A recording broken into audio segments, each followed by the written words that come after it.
All right. Hello, and welcome to Data Planet, the show where we talk with industry leaders about the triumphs and challenges of growing a business and the role data plays along the way.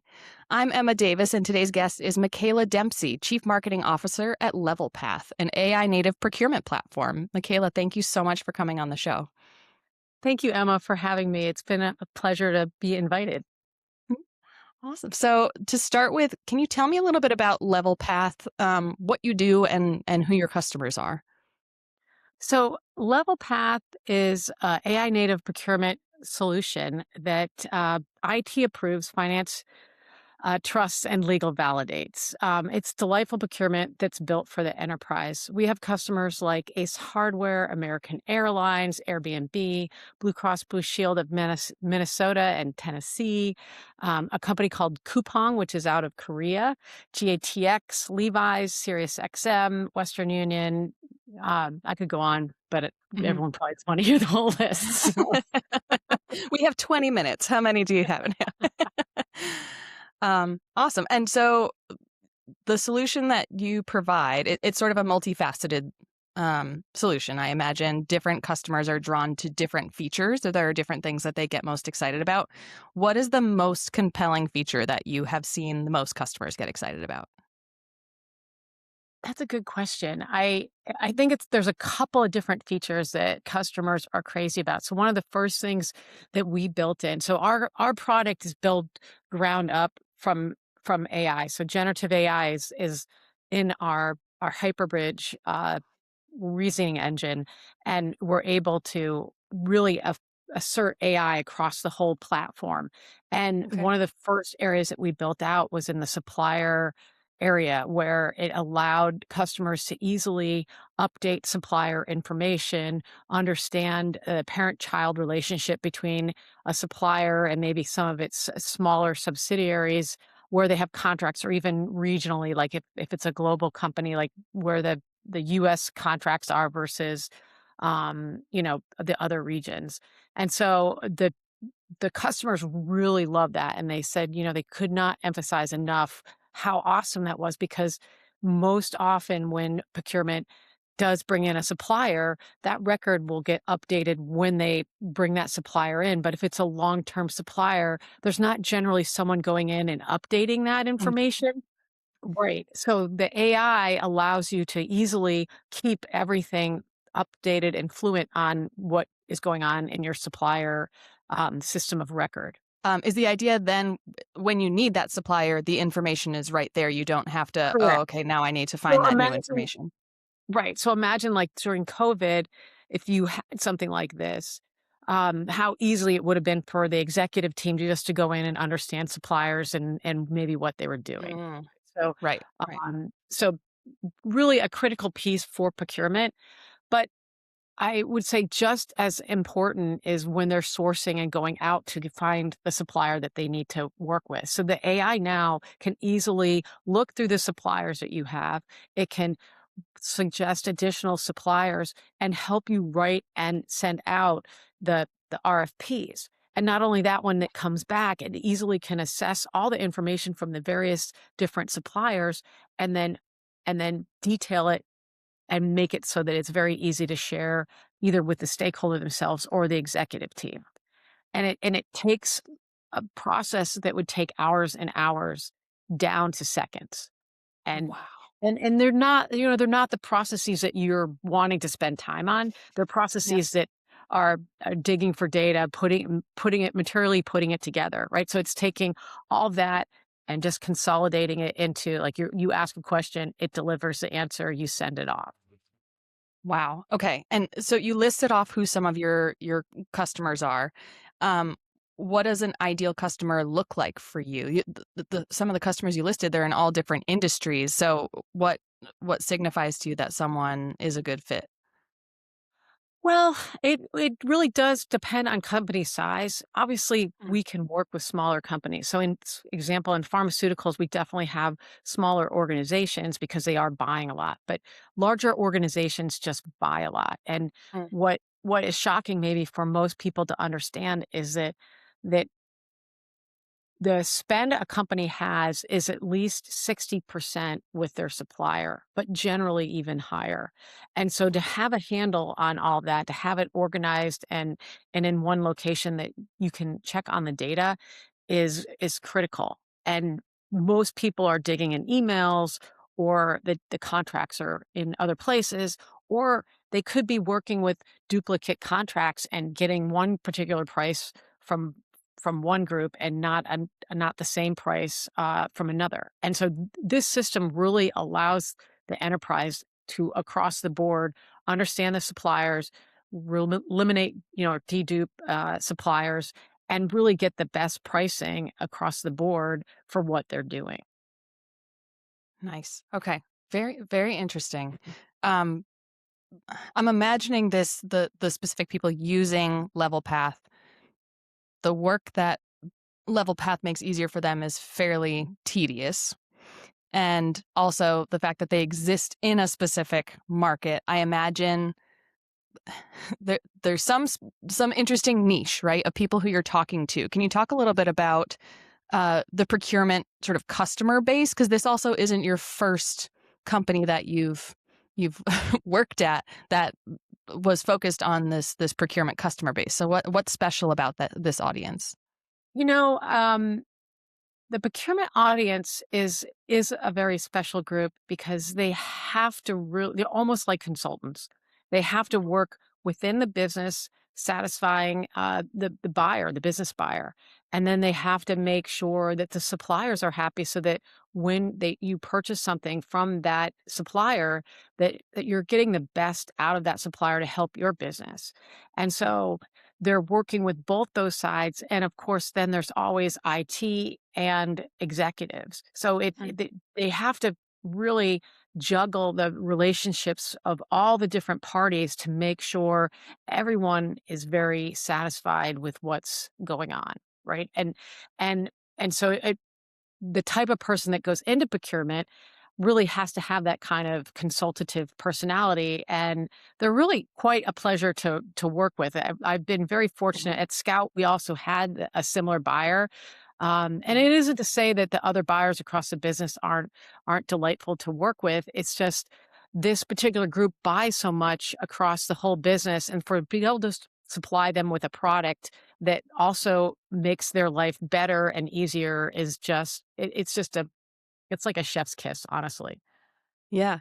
Yeah. Awesome.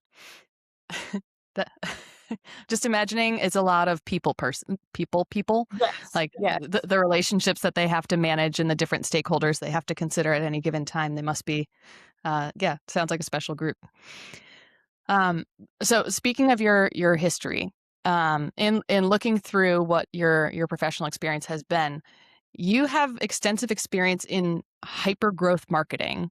And that's not a phrase that I've come across before. So I was looking into that. It's listed as a 300% plus year over year revenue growth companies. So obviously that piqued my interest. And I'm curious, I've sort of two questions. So one is, I imagine not any company can just be a hyper growth company. Like Radio Shack in 2015 probably wasn't going to hire Michaela Dempsey and become a 300% year over year revenue growth company. So what are the sort of ingredients in place for an organization to have that potential to be a hyper growth company?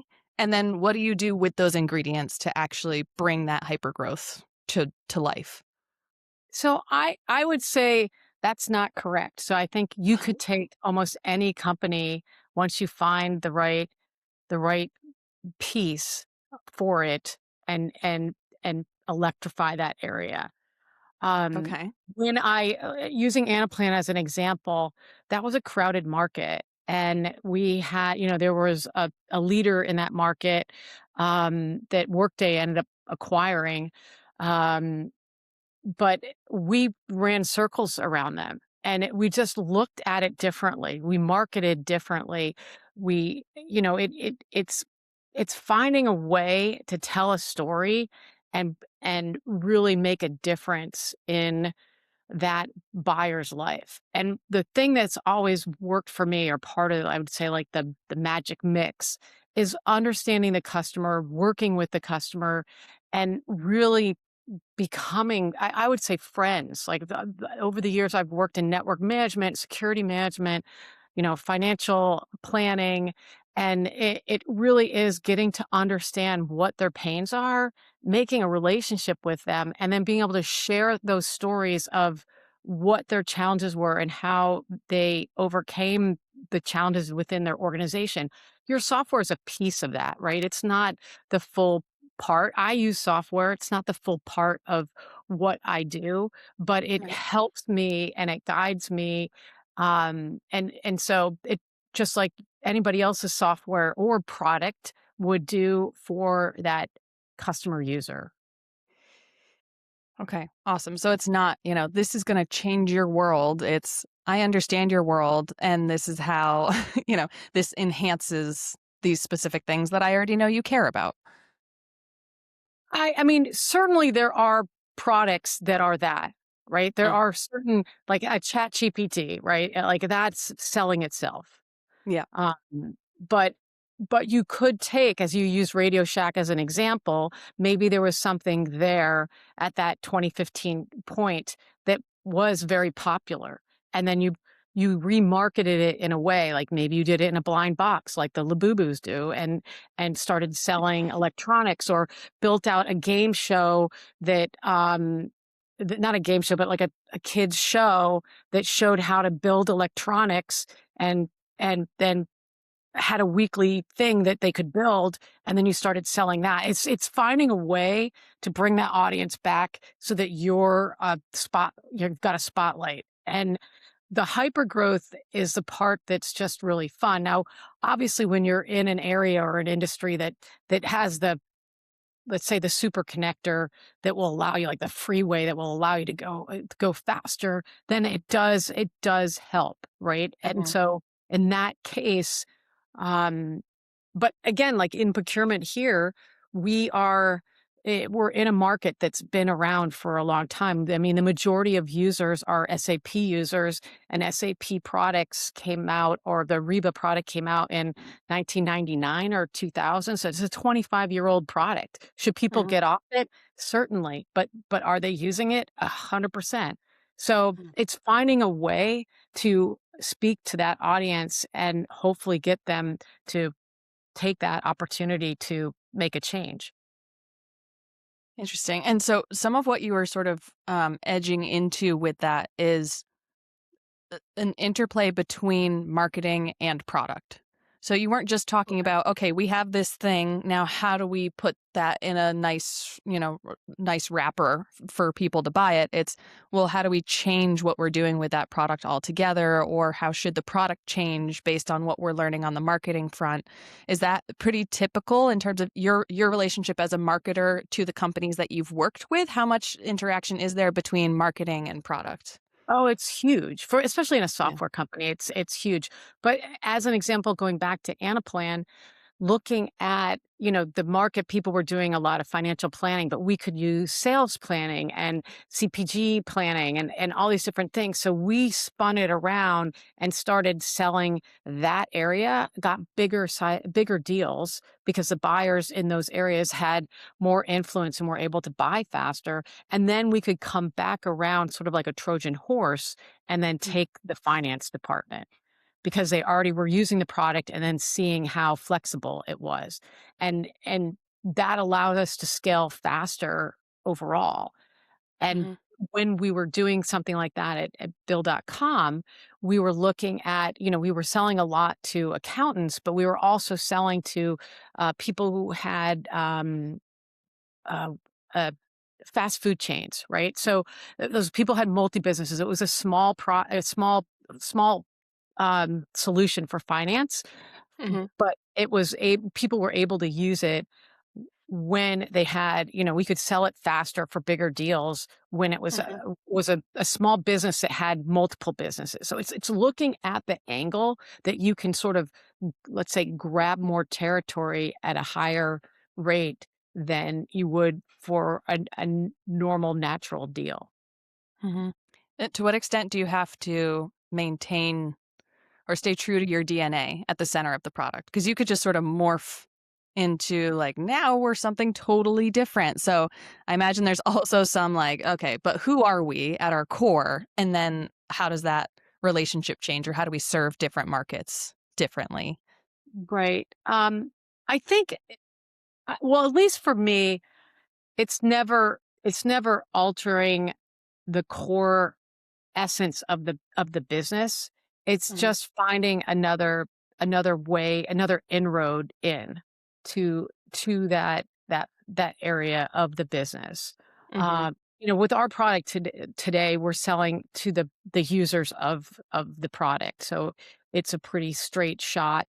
It was a little different, but but I believe when you're looking at selling a software product, you do have to stay tight with the product team, but also stay true to the core. Now, there's a lot of history of tech companies that will have started to build a product for X market and then Mhm. found as they were selling that it was really much stronger for Y. And so they do a Right. pivot. But that's different than marketing around something. Right. Right. And so you mentioned who it is that you're actually talking to. For me, not knowing much about the procurement process, it sounds like a tedious, I mentioned it's a tedious process, but it sounds like a complex transition. So I'd imagine there are a lot of stakeholders. You talked about, the procurement individuals, but also IT and, probably finance and just a lot of people who need to be on board with that change.